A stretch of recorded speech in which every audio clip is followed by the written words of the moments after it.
Plus 49. Bienvenidos to another edition of Plus 49. My name is Irida Arteaga, and thank you so much for joining us today.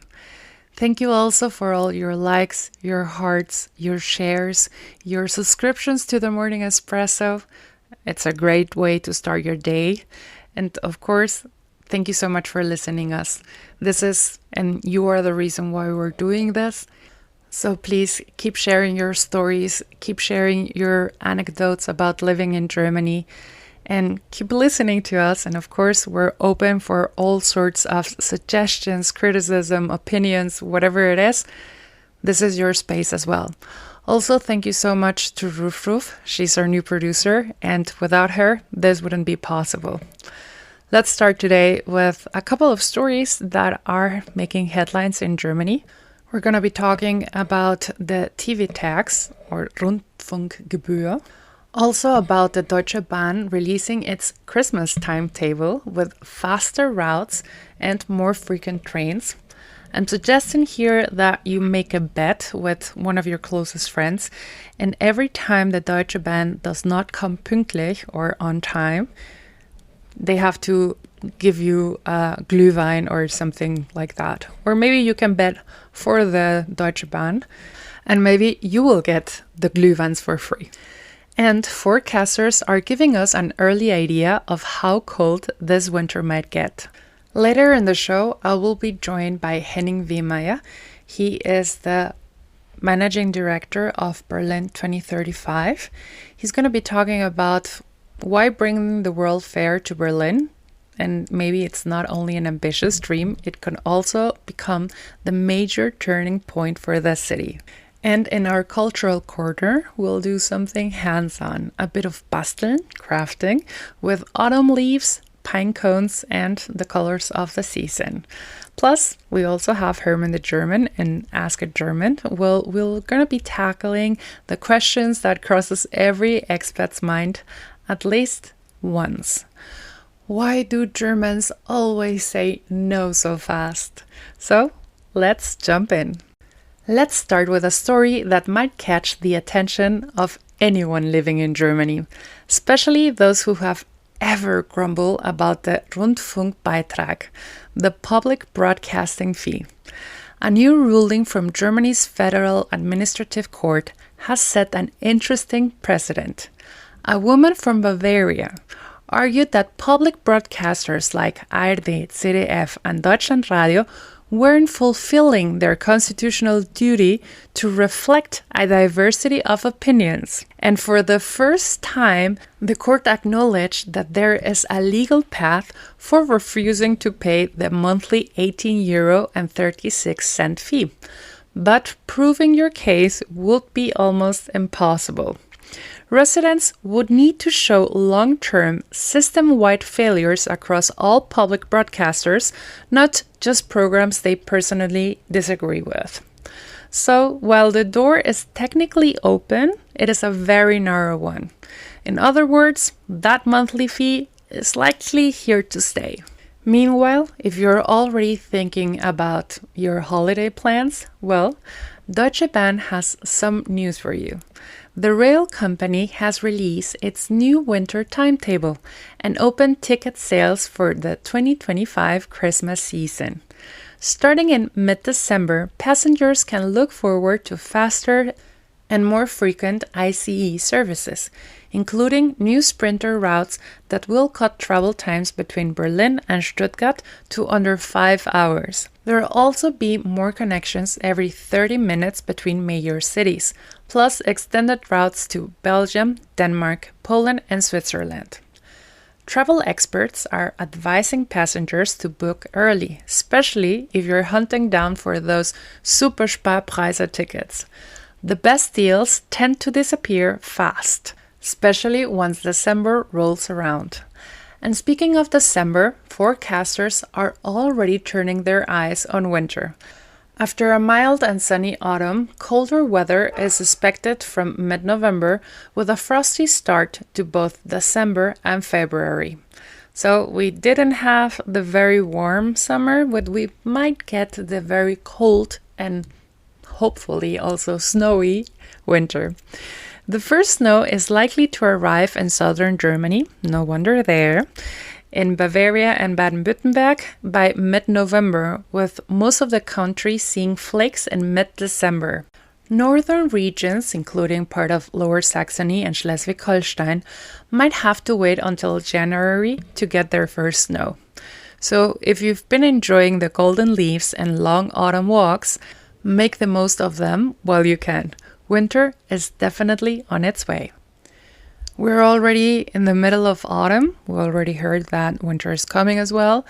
And there's something that Germans do that they love. And that is their love for basteln or crafting. And this is the time where that really comes to life. Autumn is the perfect season for it. You just have to step outside, and the parks are full of inspiration. Golden leaves, acorns, chestnuts, and some pine cones, just waiting to be turned into something beautiful. For many families, basteln is more than just an activity for kids. It's a cozy ritual, a way to slow down and bring a little bit of the outdoor inside. On rainy afternoons, you will find kitchen tables across the country covered with paper, glue, and twine as people create garlands of pressed leaves, little pine cone animals, or candle holders decorated with bark and moss. You don't have to spend so much time to get started. Most of the materials come straight from the nature, and that's the part of the charm. The results are often wonderful and perfect, handmade pieces that feel personal, full of warmth, and uniquely yours. Craft stores do their part too, stocking up on autumn ribbons, dry flowers, and decorative moss. But really, the German spirit of basteln is known about its simplicity, no Pinterest here. It's finding beauty in small natural things and turning them into reminders of the season. So if you just moved to Germany or you're looking for a creative way to embrace the colder months, then grab a blanket, take a walk, and see what the forest offers. You can come home with the markings of a breath, a centerpiece, or just a little something that makes your home feel warmer. Because that's what basteln is all about, slowing down, getting creative, and finding joy in the everyday magic of autumn. And by the way, don't forget that ice dipping season is almost around the corner. This week's question comes from something many newcomers notice right away. Why do Germans say no so quickly? And here is what Herman the German is answering. You ask a question, maybe something small like, can we meet tomorrow? And before you've even finished, the answer is already a firm nein. No hesitation, no polite maybe, no. Soft landing. But there's the thing. It's not rudeness. In Germany, saying no is actually a form of honesty. It is about clarity. Germans like to be direct because it saves everyone the time and avoid misunderstandings. A quick no doesn't always mean rejection. It means not like this or not right now. It is also cultural. In German communication, certainty is valued over ambiguity. People prefer to say what they mean, even if it sounds blunt to outsiders. And in many cases, that no is simply the starting point for negotiation. So instead of taking it personally, try asking a follow-up question. How can I make this possible? Or when would be a better time? You might find that once the conditions are clear, that initial no turns into a yes. In other words, a German no is rarely the end of the story. It's just the beginning of a very well-organized conversation. And that's it for this week's episode of Plus 49. A huge thank you to Henning Wehmeyer from Berlin 2035 for joining us and sharing his vision on how a World Expo could help shape Berlin's future. If you enjoyed today's story, don't forget to subscribe to the podcast and share it with your friends. Also, don't forget to subscribe to our newsletter, Morning Espresso, every day on your email for free, the biggest news of Germany in English for you. Once again, I'm Sigrid Arteaga. Thank you for listening, And we'll be back next week with more news, culture, and conversations from Germany. Until then, wrap up warm, maybe light a candle, and enjoy the magic of Germany in autumn. Hasta la próxima. You have probably seen by now a couple of pianos in the middle of different plazas here in Berlin, and people are enjoying them as much as I've ever seen. And they go down, they start playing, and of course, as someone that comes from Latin America, I feel very scared for their health.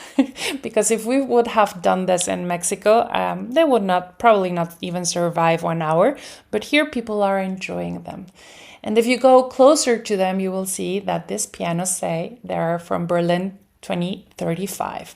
And the question here is, what is Berlin 2035? And for that, we have the managing director, Henning Wehmeyer, and he's here.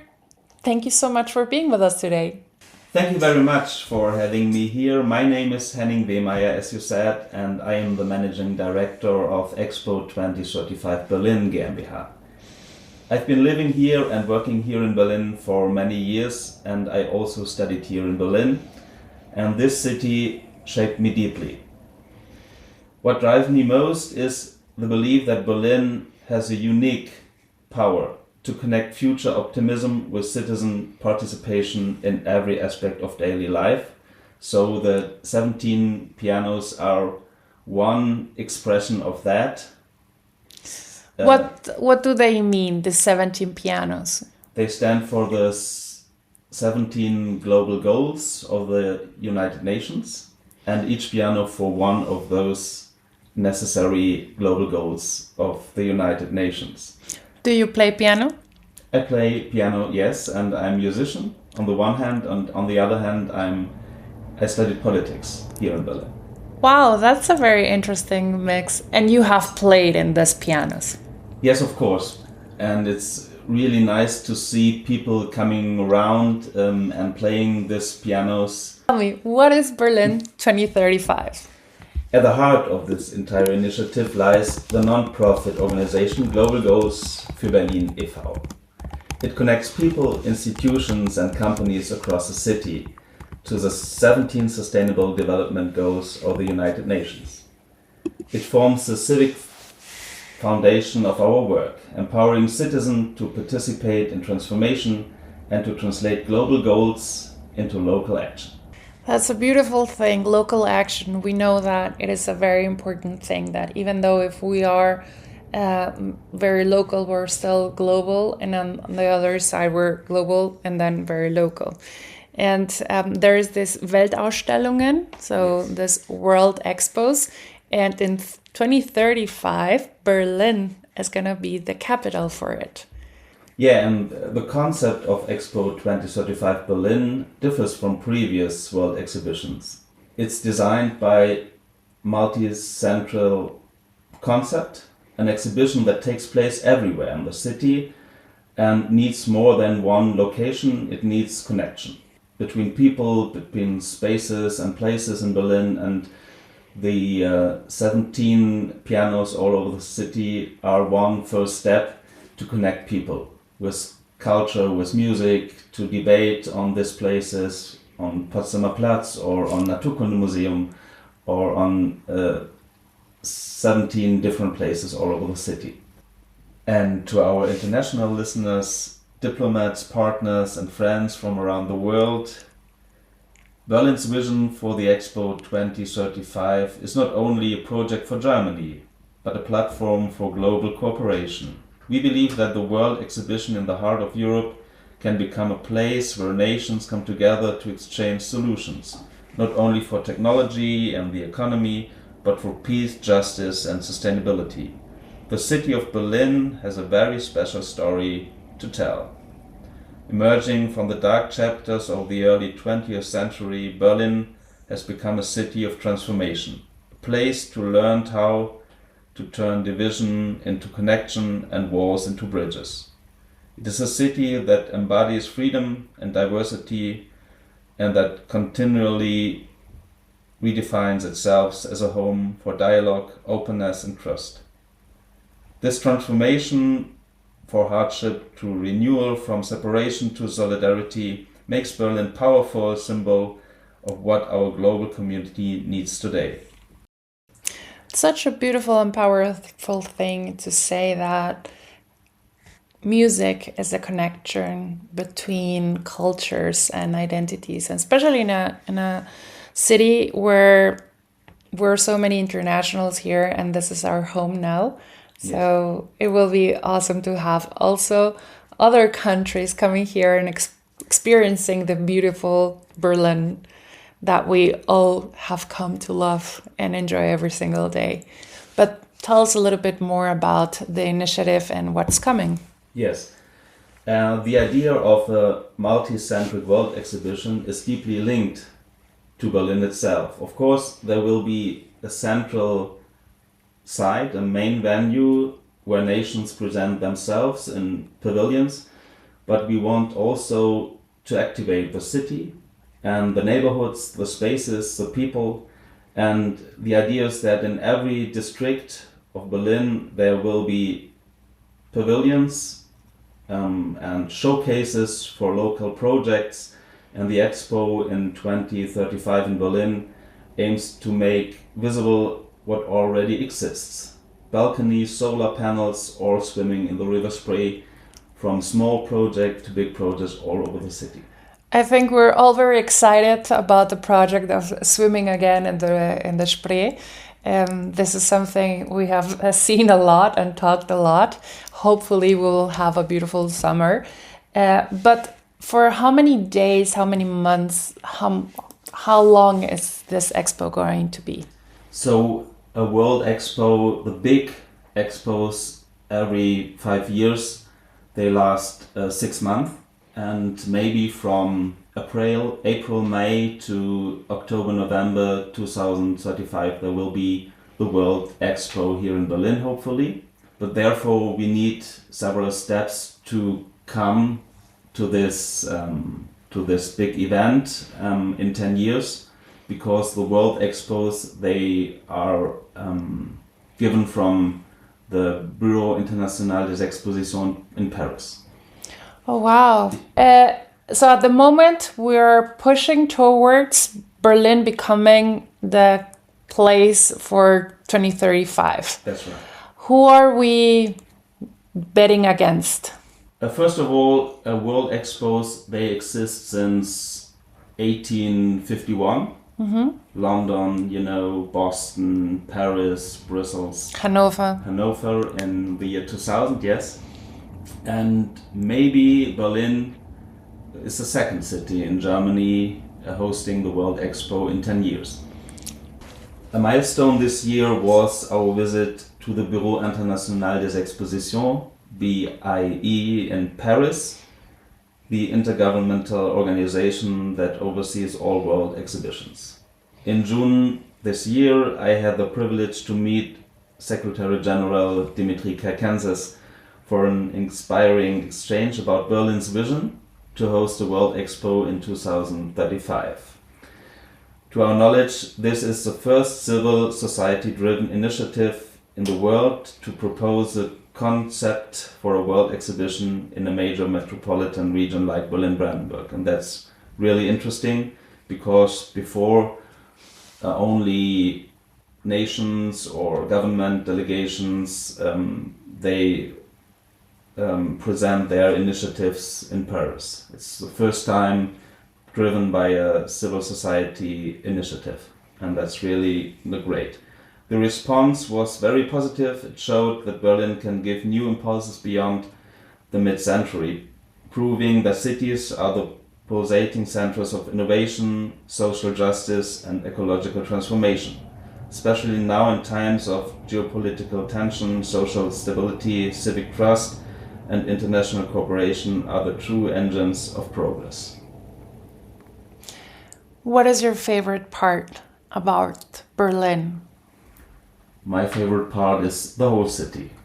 It's unique because it's in every street you can see, you can have another feeling of the city, another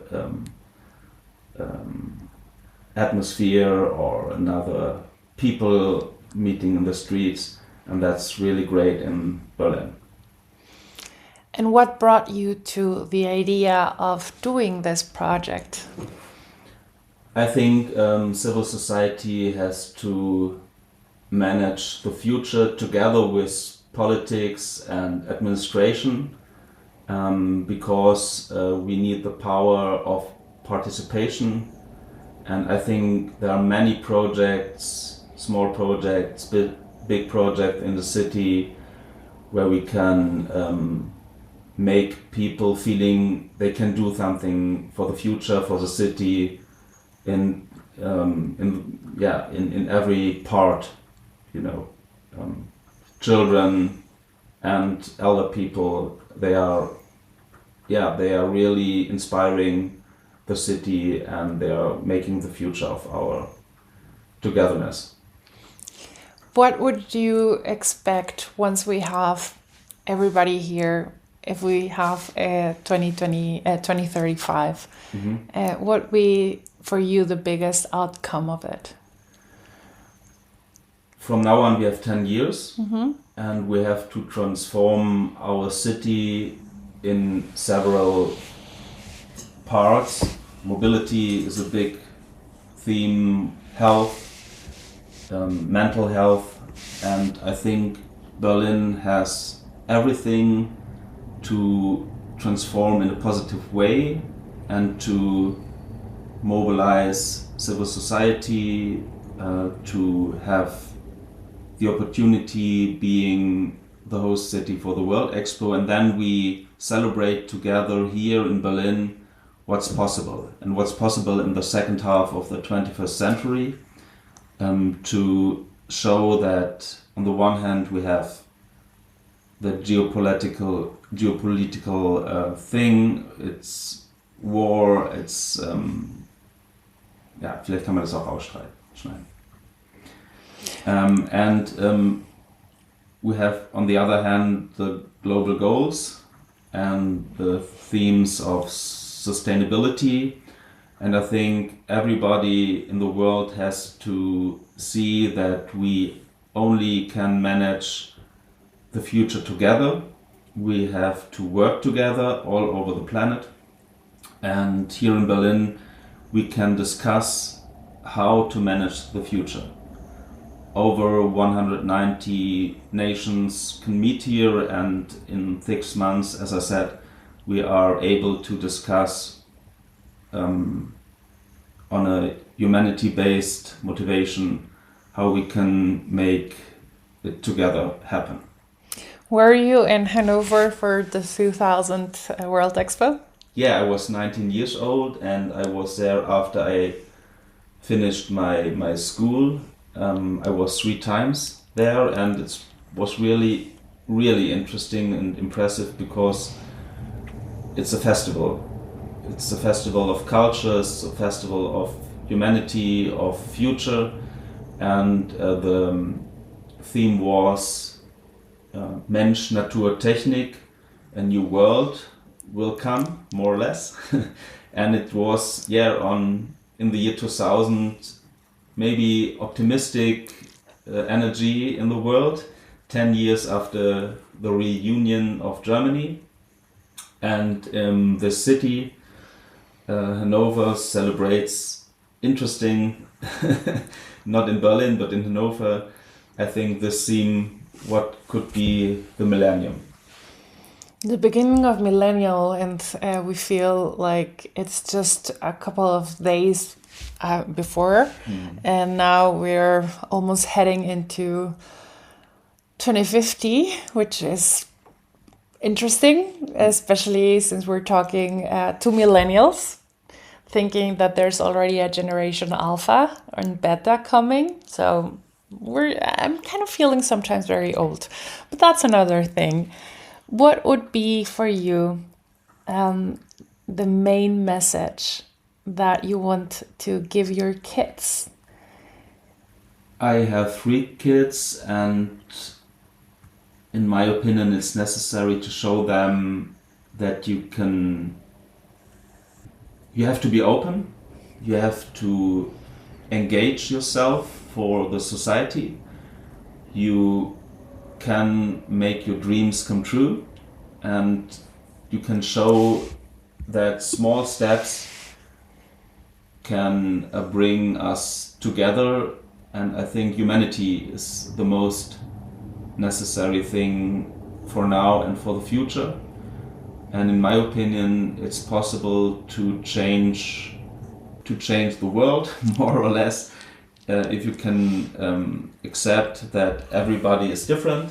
And maybe in 10 years here in Berlin, we can show that diversity brings solutions for many things we cannot solve now, but in the future. And we are united in this diversity. Henning Wehmeyer, thank you so much for being here with us today. And we really hope that Berlin 2035 happens. And of course, we're going to be more than happy to welcome all of the international people here to this beautiful city. On a side note, it was very important for us to have this conversation about how we're opening our beautiful city to the world, especially because of the politics of over the last couple of weeks or week. And without going into it, I think one of the main things that we do have, and not only in Berlin but in this country, is that we are here welcome, and that the ones that we're here, we fight a lot to bring also our cultures, but also integrate. And for that, I'm always very hopeful for the future, and especially this sort of actions help us to create, somehow the new integration. I mean, my grandmother was from Germany. Then she went to Mexico. I was born in Mexico, and I'm coming back. And my grandmother went to Germany, to Mexico, and brought her culture with her. And now I'm bringing part of her culture and my Mexico to Berlin. So it's kind of a mix, and I don't think the future will only be so as it was the last 60 years. And of course, having a World Expo here would be the perfect drop on this ocean of a lot of people, and hopefully we'll all be there to celebrate it and swimming in the Spree as well. Thank you so much.